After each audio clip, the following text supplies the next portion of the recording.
Last हमने ये पढ़ा था कि graphical representation of variation of molar conductivity of strong and weak electrolyte with concentration. तो ये बताया था मोलर कंडक्टिविटी एक्सिस है, ये स्क्वायर रूट ऑफ कंसंट्रेशन है। जो स्ट्रॉन्ग इलेक्ट्रोलाइट है उनकी कंडक्टिविटी थोड़ी बहुत इंक्रीज होती है क्योंकि स्ट्रॉन्ग इलेक्ट्रोलाइट्स के अंदर यहाँ पे इंटरआयनिक डिस्टेंस बढ़ता है और नंबर ऑफ आयन सेम रहते हैं डाइल्यूशन पे, क्योंकि हम कंसंट्रेशन पीछे की तरफ जब कम कर रहे हैं that means we are increasing dilution, और जब हम कंसंट्रेशन बढ़ा रहे हैं इसके अंदर डाइल्यूशन कम हो रहा है। तो हम पीछे की तरफ देखें तो यहाँ पे कंडक्टिविटी इंक्रीज हो रही है लोअर कंसंट्रेशन पे, दैट मींस कि यहाँ डाइल्यूट सॉल्यूशन है, तो हम कह सकते हैं कि डाइल्यूशन के साथ स्ट्रॉन्ग इलेक्ट्रोलाइट की कंडक्टिविटी इंक्रीज हो रही है।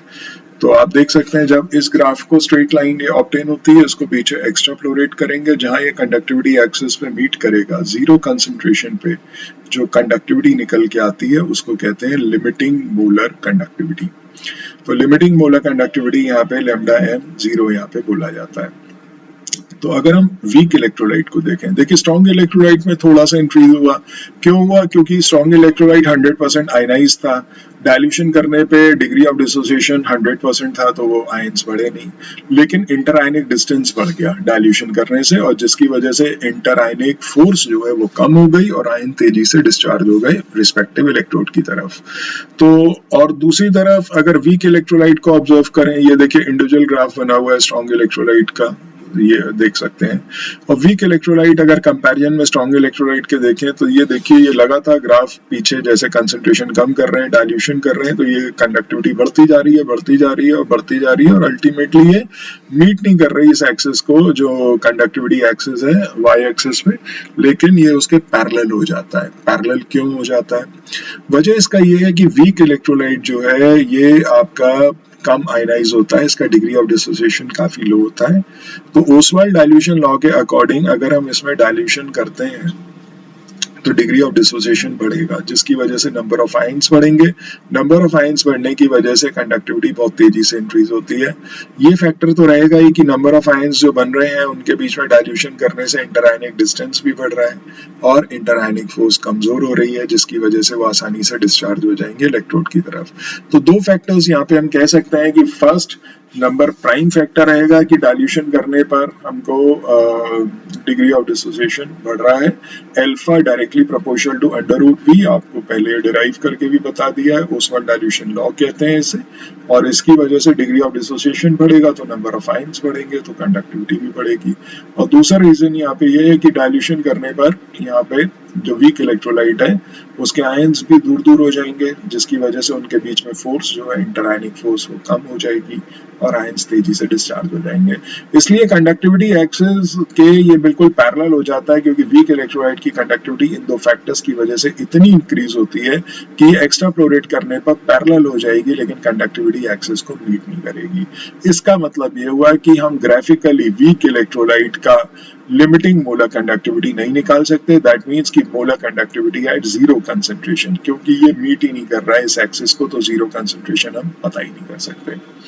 वीक इलेक्ट्रोलाइट की मोलर ये वीक इलेक्ट्रोलाइट की जो मोलर कंडक्टिविटी है इनफाइनाइट डाइल्यूशन पे या लिमिटिंग मोलर कंडक्टिविटी हम इसलिए भी नहीं निकाल सकते क्योंकि वीक इलेक्ट्रोलाइट कभी भी 100% आपका आयनाइज नहीं होता, तो कभी भी उसके अंदर कभी भी उसकी कंसंट्रेशन मॉलिक्यूल्स की जीरो नहीं होगी, 100% आयनाइज नहीं होगा तो मॉलिक्यूल्स भी रहेंगे। जब कंसंट्रेशन जीरो नहीं होगी तो ये ग्राफ कभी भी यहाँ पे इस कंडक्टिविटी एक्सिस को जीरो कंसंट्रेशन पे आप ला ही नहीं सकते। तो ये दो रीजन है जिसकी वजह से हम यहाँ पे वेरिएशन ये जो स्टडी करते हैं, ये ग्राफिकली आप बस इतना जान लीजिए कि वीक इलेक्ट्रोलाइट की जो मोलर कंडक्टिविटी है इनफाइनाइट डाइल्यूशन पे या लिमिटिंग मोलर कंडक्टिविटी कह लीजिए, या इसको molar conductivity at zero concentration भी कहते हैं, ये सब एक ही बातें हैं। Molar conductivity at zero concentration कहिए, molar conductivity at infinite dilution कहिए या लिमिटिंग मोलर कंडक्टिविटी, तीनों का मतलब एक ही है। और यहाँ पे वीक इलेक्ट्रोलाइट के केस में आप ये तीनों चीजें यानी कि limiting molar conductivity infinite dilution पे आप कह लीजिए या जीरो कंसंट्रेशन पे मोलर कंडक्टिविटी नहीं निकाल सकते, बिकॉज एक्सट्रापोलेट करने पर ये ग्राफ जो है पैरेलल हो जाता है, तो ग्राफिकली आप इसको नहीं निकाल सकते, लेकिन स्ट्रॉन्ग इलेक्ट्रोलाइट की लिमिटिंग मोलर कंडक्टिविटी आप ग्राफिकली निकाल सकते हैं।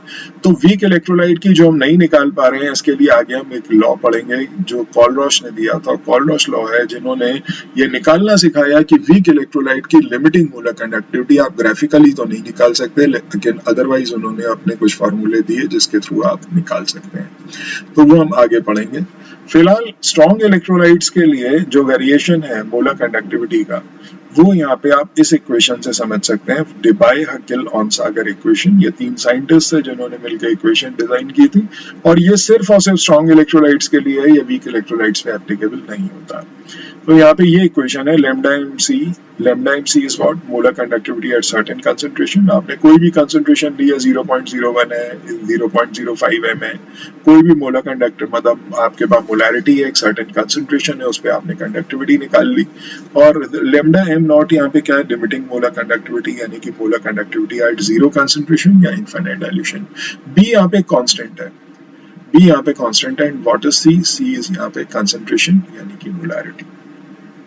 तो ये डेबाय हकिल ऑनसागर इक्वेशन है, जो molar conductivity at certain concentration आप निकालना चाहते हैं, आपको सी की सर्टेन वैल्यू और उस पे आप मोलर कंडक्टिविटी निकालना चाहते हैं, तो आप निकाल सकते हैं। आपको पता क्या होना चाहिए, लिमिटिंग मोलर कंडक्टिविटी, आपको बी कांस्टेंट की वैल्यू पता होनी चाहिए, और मोलैरिटी यानी कि कंसंट्रेशन ऑफ सॉल्यूशन आपको पता होना चाहिए।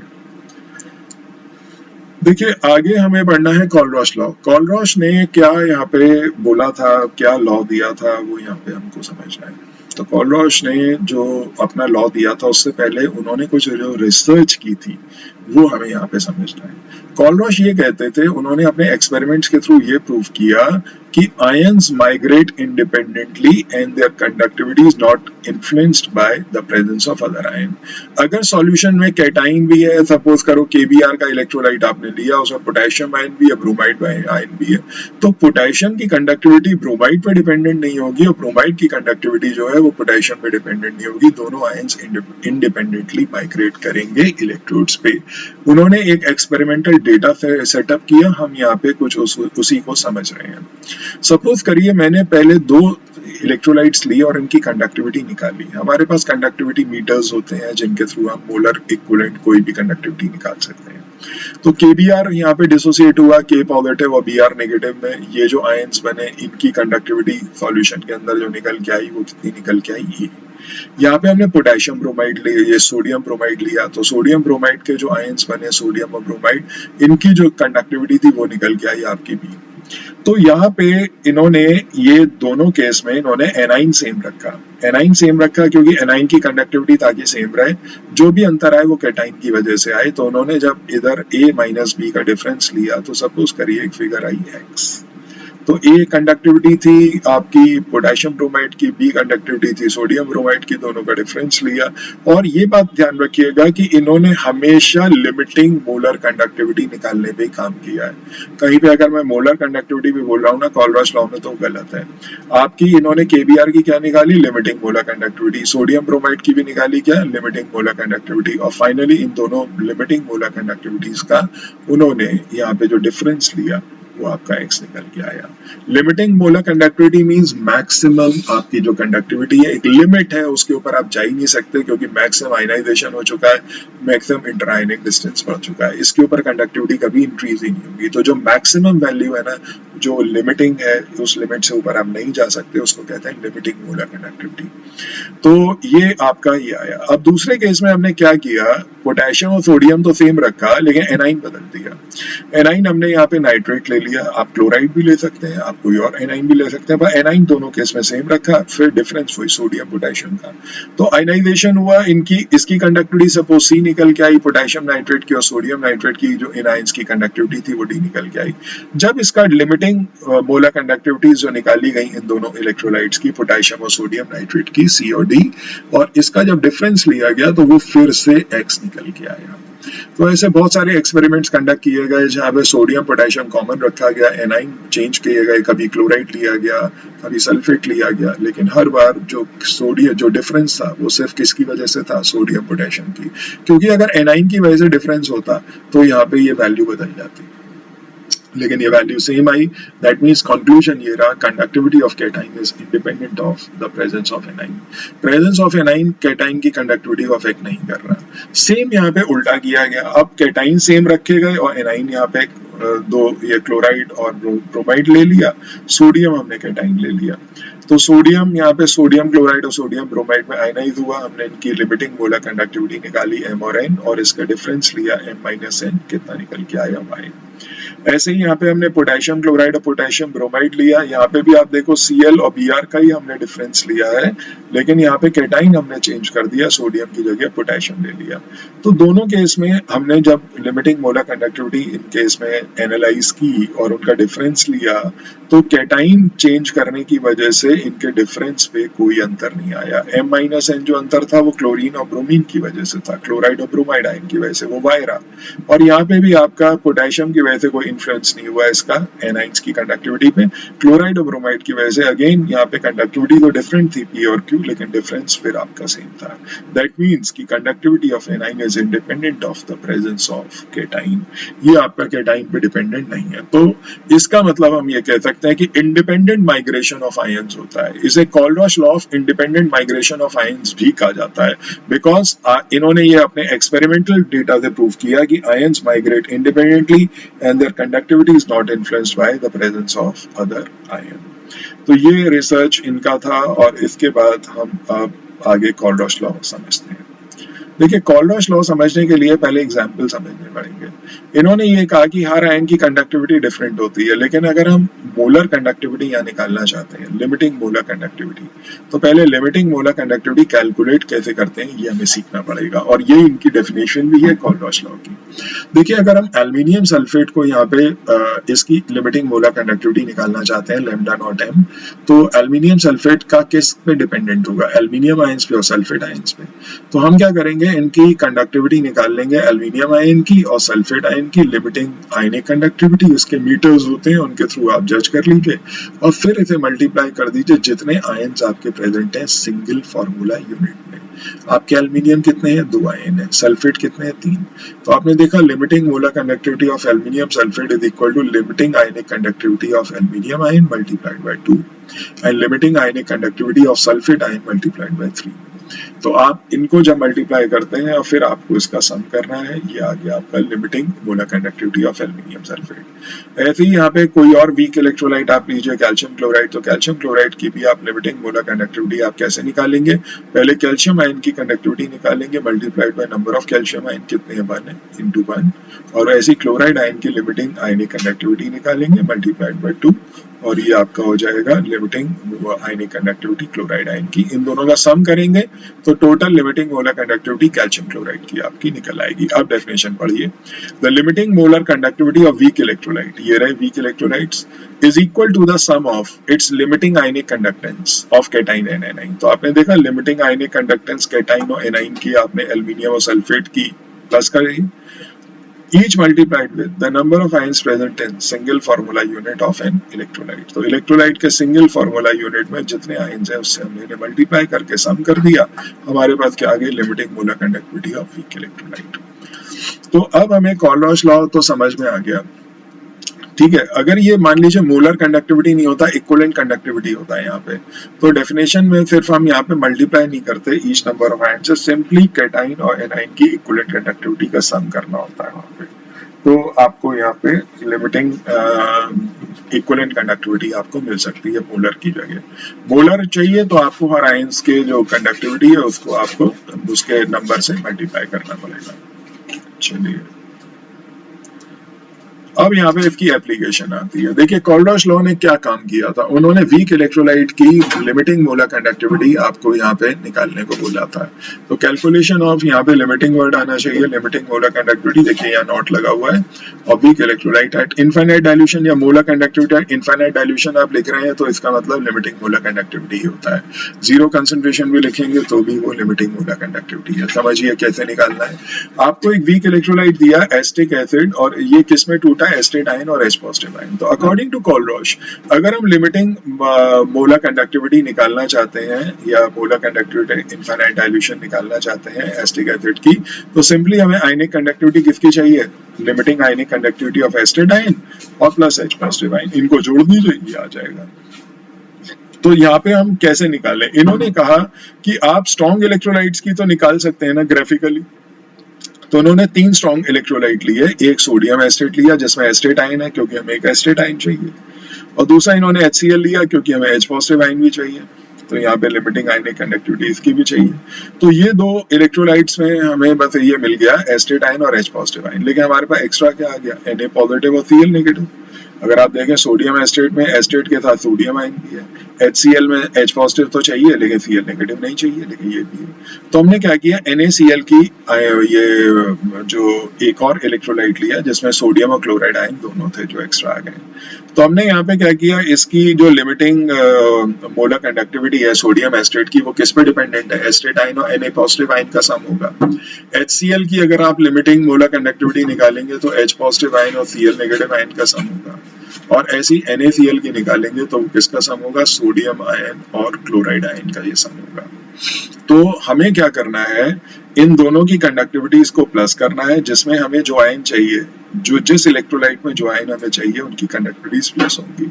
तो यहाँ पे एसिटेट और H पॉजिटिव तो हमें चाहिए, तो सोडियम एसिटेट और HCl को तो हमने प्लस किया, माइनस क्या कर दिया, हमको NaCl तो चाहिए नहीं, लेकिन हमारे पास एक्स्ट्रा में यहाँ पे क्या आ गया, जब हमने सोडियम एसिटेट और HCl प्लस किया तो हमारे पास एक्स्ट्रा में आ गया Na पॉजिटिव और Cl नेगेटिव। तो Na पॉजिटिव और Cl नेगेटिव हम माइनस कर दें तो हमारे पास क्या बचेगा, एसिटेट आयन और H पॉजिटिव आयन, और यही हमने किया। सपोज करो इसकी कंडक्टिविटी X है, इसकी Y है और इसकी Z है, तो X plus Y minus Z जो भी वैल्यू हो। अब इसको आप एल्जेब्रिकली भी खोल सकते हैं, मतलब जैसे ये लिखे हैं हमने आयंस, तो आपने क्या किया, इसकी जगह एसिटेट आयन और सोडियम आयन लिख दिया, सोडियम एसिटेट की जगह HCl की जगह आपने H पॉजिटिव और Cl नेगेटिव आयन लिख दिया, और माइनस क्या किया NaCl, तो NaCl और ये Na पॉजिटिव और Cl नेगेटिव आयन माइनस। तो आप देखोगे अगर एल्जेब्रिकली इसको सॉल्व करोगे तो ये Cl कट जाएगा, Na कट जाएगा, फाइनली हमारे पास क्या रह जाएगा, एक एसिटेट आयन और एक H पॉजिटिव आयन। तो किसी भी वीक इलेक्ट्रोलाइट की अगर आपको मोलर कंडक्टिविटी निकालनी है लिमिटिंग, तो आप क्या करो, ऐसे स्ट्रॉन्ग इलेक्ट्रोलाइट्स लीजिए जिसके अंदर जो आयंस रिक्वायर्ड है वो आपके प्रेजेंट हैं, प्लस जो एक्स्ट्रा आयंस आ जाए उनका एक इलेक्ट्रोलाइट बनाइए और उसको माइनस कर दीजिए बाकी दोनों के सम में से। तो हमने इसी तरीके से, यहाँ एसिटेट आयन था तो हमने इसको लिया, H पॉजिटिव था तो इन दोनों को प्लस किया, लेकिन एक्स्ट्रा में क्या आ गया NaCl, तो NaCl भी स्ट्रॉन्ग इलेक्ट्रोलाइट है, उसको हमने मोलर कंडक्टिविटी ग्राफिकली निकाल के माइनस कर दिया। तो इस तरीके से आप calculation of molar conductivity for week electrolyte at infinite dilution निकाल सकते हैं। तो यहाँ पे हमको ये वैल्यूज अगर गिवन है, सपोज x की वैल्यू 200 है, इसकी वैल्यू आपकी 100 है, 300 और इसकी आपकी 120 है, तो 300 माइनस 120 आंसर क्या है, इसकी कंडक्टिविटी आ जाएगी 180। तो ऐसे करके न्यूमेरिकल्स इस पे बनते हैं। दूसरा एप्लीकेशन है calculation of degree of dissociation on the basis of conductivity. अगर देखिए डिग्री ऑफ डिसोसिएशन हमने पीछे भी सीखा है, क्या फॉर्मूला था डिग्री ऑफ डिसोसिएशन का, कि number of mole dissociated divide by total moles taken, ठीक है। लेकिन यहाँ पे हम आपको कंडक्टिविटी के टर्म्स में, अगर अल्फा आपको सपोज करो molar conductivity at certain concentration दी गई है और दूसरा आपको लिमिटिंग मोलर कंडक्टिविटी दी हुई है जीरो कंसंट्रेशन या इनफाइनाइट डाइल्यूशन, कैसे भी रिप्रेजेंट कर दीजिए, तो आपको क्या करना है, conductivity at certain concentration divide by limiting molar conductivity कर दीजिए, अल्फा आ जाएगा। तो degree of dissociation in terms of conductivity आप कैलकुलेट कर सकते हैं। देखिए डिग्री ऑफ डिसोसिएशन हमने आपको बैंड ऑफ फैक्टर के टर्म्स में ही सिखाया है, दूसरा हमने कंडक्टिविटी के टर्म्स में ही सिखाया है, और एक एक्चुअल फार्मूला जो इसका है वो भी सिखाया है। तो जैसा डेटा दिया है वैसे ही आपको यूज करना है। Calculation of dissociation constant of weak electrolyte. देखिए वीक इलेक्ट्रोलाइट के आपको निकालना है, डायरेक्ट आप फार्मूला याद कर सकते हैं, K is equal to C alpha square. आया कैसे, ये भी आपको पता है, AB इलेक्ट्रोलाइट लिया है वीक, जो A पॉजिटिव B नेगेटिव में डिसोसिएट डिसोसिएट हो रहा है। टाइम 0 पे 1 मोल लिया हमने, 0 0, आगे कुछ बना नहीं आयंस, और जब t सेकेंड्स बीत गए तो डिग्री ऑफ डिसोसिएशन जो अल्फा था उसको हमने माइनस कर दिया, ये जो कैलकुलेट किया है। तो 1 माइनस अल्फा, ये कितना बना, अल्फा और अल्फा, अगर हम c मोल्स लेंगे तो पूरी इक्वेशन को c से मल्टीप्लाई कर दीजिए, c into 1 minus alpha, c alpha, c alpha. आप डिसोसिएशन कांस्टेंट कैसे लिखेंगे, ये product upon reactant, concentration of product divide by concentration of reactant, तो A positive into B negative divide by A B. यहाँ पे इनकी कंसंट्रेशन हमने रख दी, ए पॉजिटिव की कितनी है C alpha, B negative C alpha, और A B C into 1 minus alpha. तो सी से सी कैंसिल हो गया, ये मेन फॉर्मूला आ गया जो आप एक्यूरेटली यूज कर सकते हैं।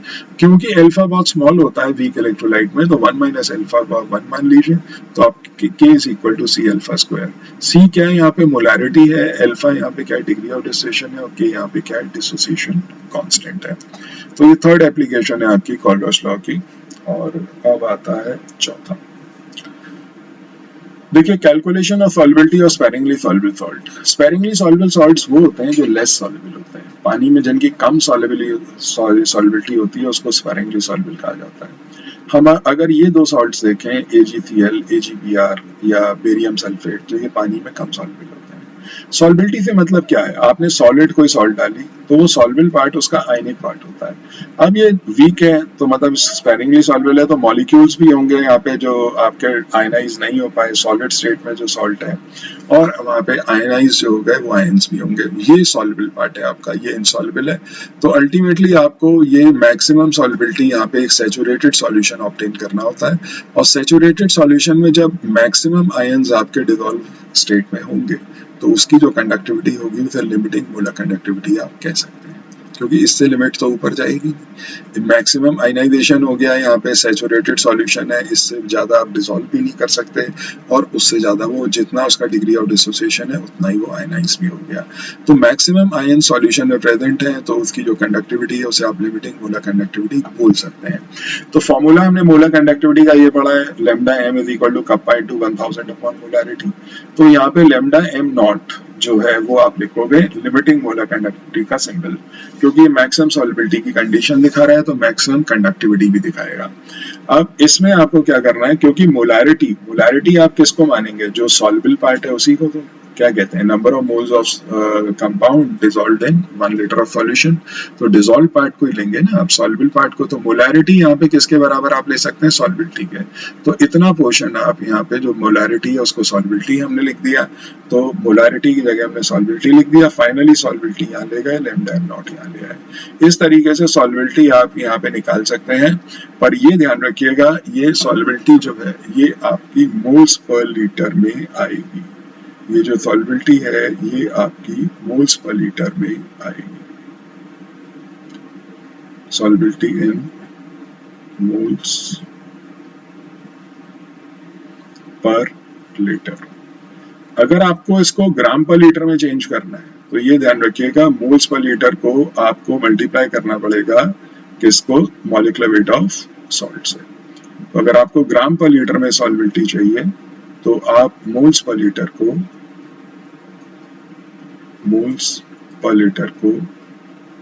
मल्टीप्लाई कर दीजिए मॉलिक्यूलर वेट ऑफ सॉल्ट से, जो भी सॉल्ट है आपके पास। तो इस तरीके से हम यहाँ पे ग्राम पर लीटर में सॉल्युबिलिटी ऑब्टेन कर सकते हैं। तो ये कोल्डर्स लॉ हमारा फिनिश हुआ, और इस पे जो न्यूमेरिकल्स हैं वो हम आगे करेंगे।